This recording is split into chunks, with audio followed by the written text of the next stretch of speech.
Welcome to another episode of Day Sports. I'm currently having withdrawals because the cricket, or at least most of the summer cricket, is over. Yes, we are going to Sri Lanka, but it's just not the same. It's just not the same now that the cricket's done. But before we get into everything, make sure to like, subscribe, follow. All the support does go a long way. I really, really appreciate it. We are so close to 500 subscribers now on YouTube, and once I hit 500, I'm going to be giving away a jersey before the new footy season starts, before the 2025 season. Make sure you are following on Instagram, though. The giveaway is going to be on there. All the links to everything is going to be in the bio. Again, appreciate the support so much. So close to 500, so again, hit subscribe if you haven't already. Now, jumping straight into it, the cricket, again, it is just about over, but recapping and highlighting my highlights anyway for the Sydney Test match.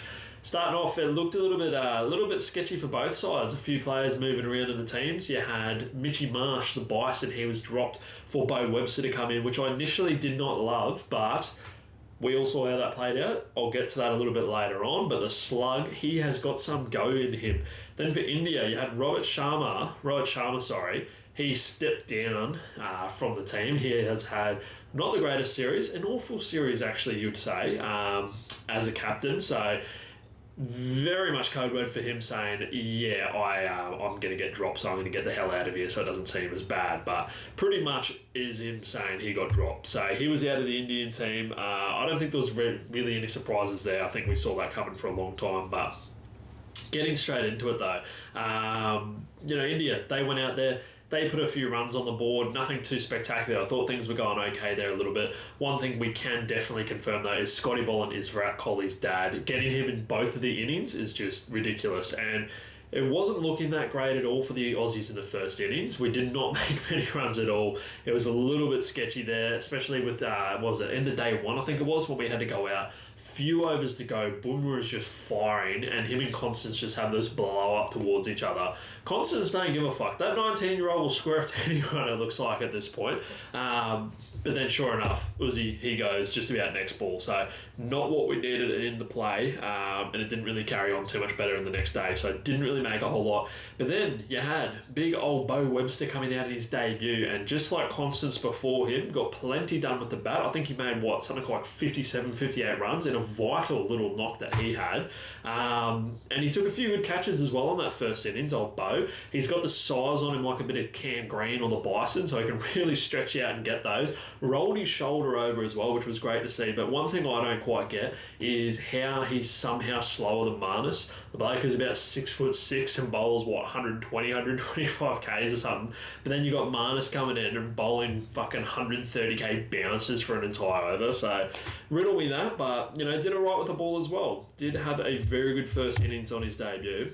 And again, in the second innings, I was worried after India got us out for, not many runs at all, that they were just going to take off in the second innings, but not for Scotty too fucking hottie Boland. He went in there and said, boys, this is my house. It's not even the MCG, but this is my house. Get on my back. I'm going to demolish India. And he went on to get a 6-for in the second innings. It was not looking great.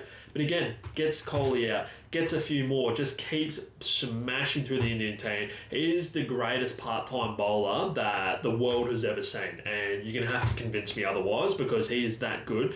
If it wasn't for him absolutely demolishing India, we would have been in real trouble. And we just have such a ridiculous bowling lineup that he can't even find his way into the team. Again, if he was playing anywhere else in the world, he would be straight in as the opening bowler. Or if we didn't have, your Starkeys, your Cummins, your Hazelwoods, these guys that are just that bloody good that he can't even find his way to the team. But God, everybody loves when he gets to play. The entire nation was throbbing at 10 o'clock in the morning on that third day when Scotty Boland was revving up against the Indians. I was out at the markets doing the old, trying to get the grocery shopping done and everything else, and you got cricket up on one hand type of thing, and the missus and you over there trying to get you to concentrate on what you're actually meant to be doing. But it's really, really hard when Scotty is just steaming in and wiping out an entire batting lineup. So that was great to see. It was such a all over the place kind of last game. The emotions were just all over. It was a roller coaster, that's for sure. Then once we got India all out, it was time to chase down the runs. It was a very, very doable target. And that's when the batting all started. And then you got TikTok cricket coming from old Sam Konstas, who's got the attention span just to blast the balls basically and get the hell out of there.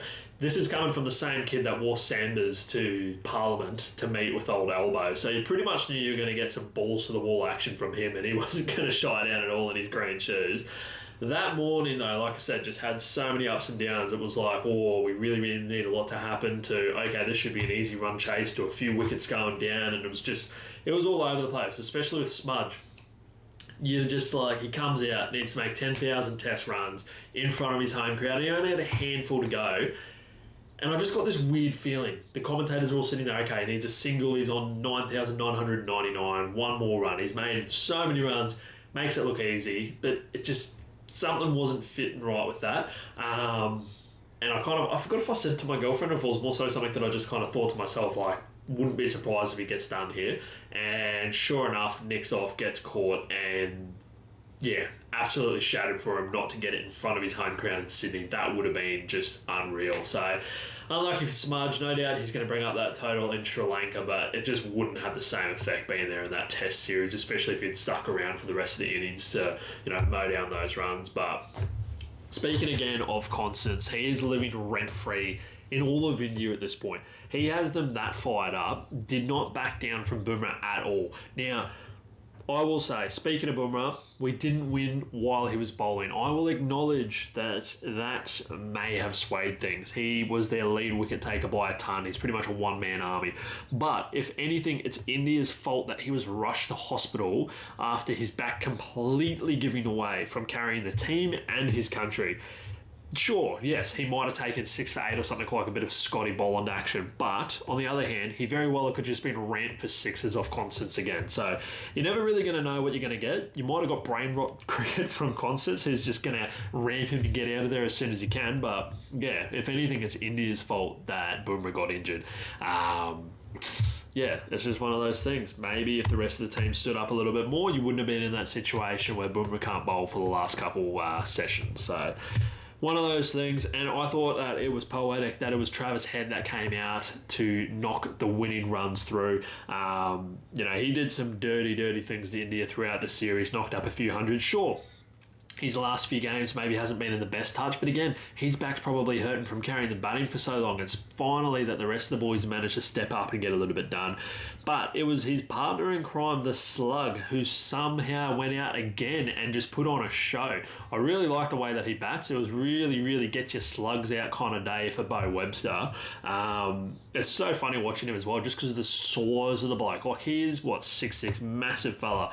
His bat almost looks too small for him. It's just that kind of get up. But with Beau Webster coming in and obviously having the debut that he did, making runs in both innings, doing well on the field, I dare say that this might be the end to our beloved Bison, which is really, really sad. But apparently Mitchy Marsh was just about the one that told him, hey, you're getting the call up for this test. So it seems like Mitch Marsh is just a top fucking tier bloke that would just be super stoked to see one of his mates and teammates get his opportunity to make his debut on the test arena, even if that means him stepping aside.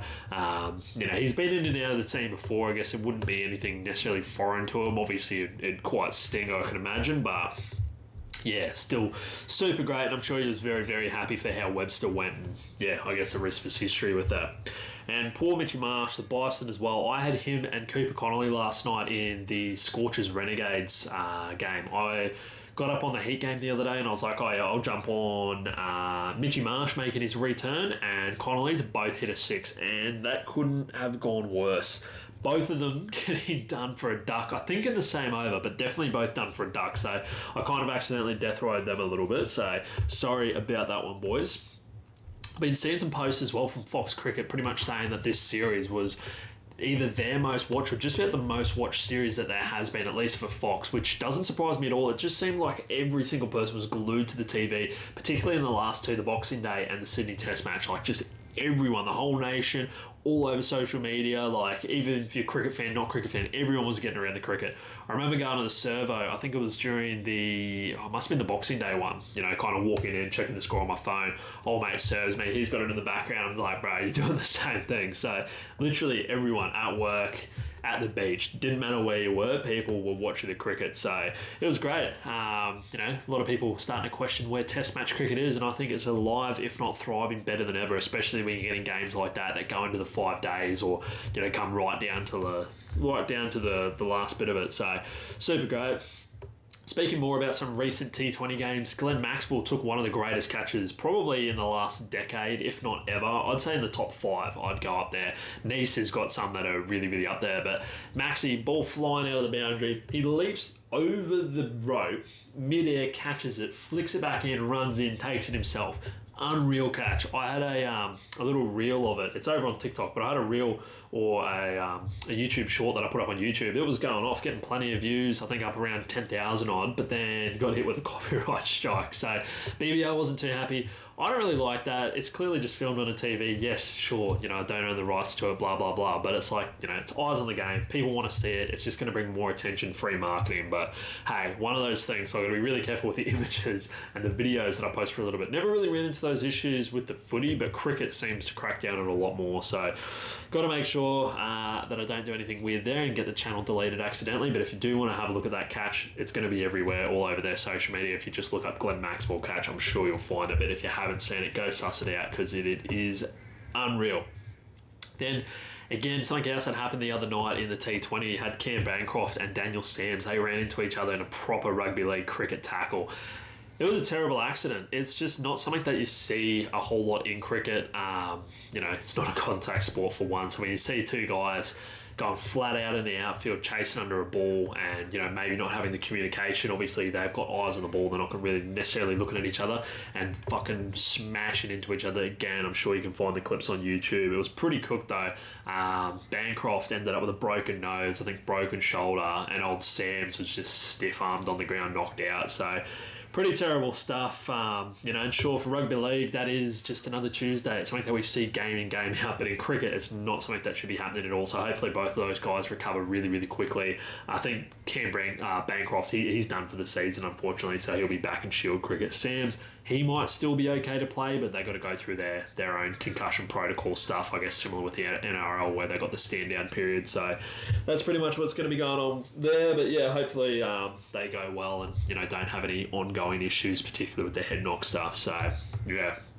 As soon as the cricket finished as well, it has just flicked to full-blown footy season, and I'm itching for it. We're so close to the pre-season challenges and the trials and everything else kicking off.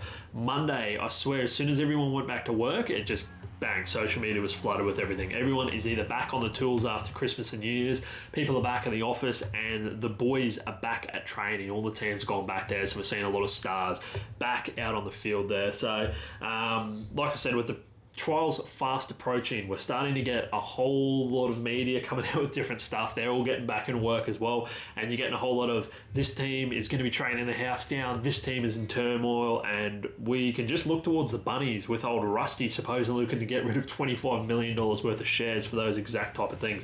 The Gladiator himself though, he took to social media to say, shut up, I'm not going anywhere.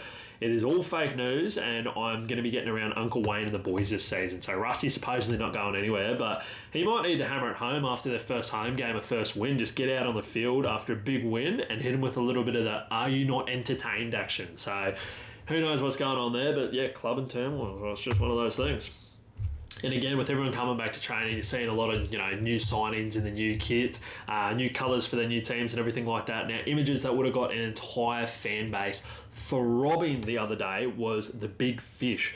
James Fisher-Harris was rocking his Warriors gear, and that definitely achieved that for those fans. While it does look a little bit wrong for him not to be in the Penrith gear, it just looks so right at the same time. And once the official images of him in the Warriors jersey come out, that is going to break the internet, or at least in the rugby league space. That is just going to blow things up. It's going to be amazing. And yeah, I really can't see him having a bad season.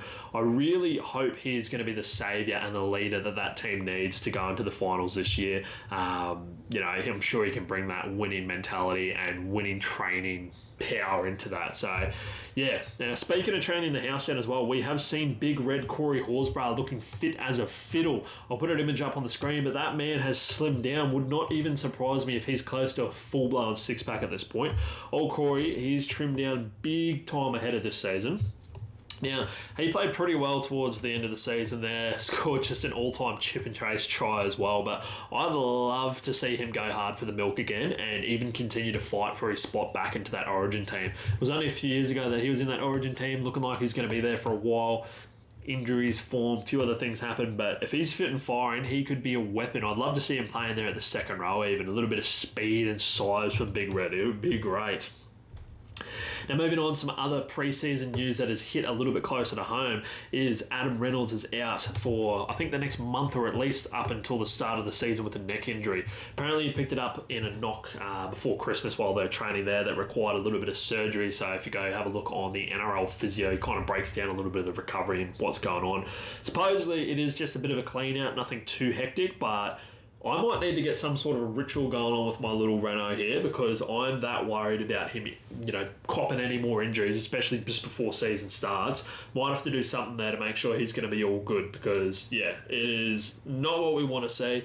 Sources down the grapevine say that he will be ready to go by season start, but I guess he's going to miss any pre-season challenge stuff, which... who gives a fuck? We won that last year, and you can see how the season went after that. So let him rest up. But I'm just hoping they just give the bloke like a cyborg neck or something.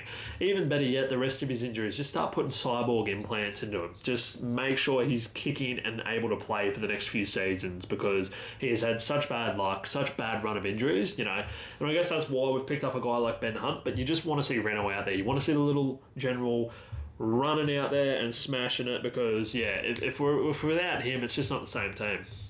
So we'll see how that all goes. But hopefully he's back by round 1. Hopefully definitely back by round 3 when we've got our first home game against, I think it's the Cowboys, so I really want to see that one. But getting very hot and horny waiting for the regular league season to come. Everything, like I said, is revving up. But again, make sure you do like, subscribe, all of that, follow because the giveaway will be happening very, very soon once I hit 500 subs.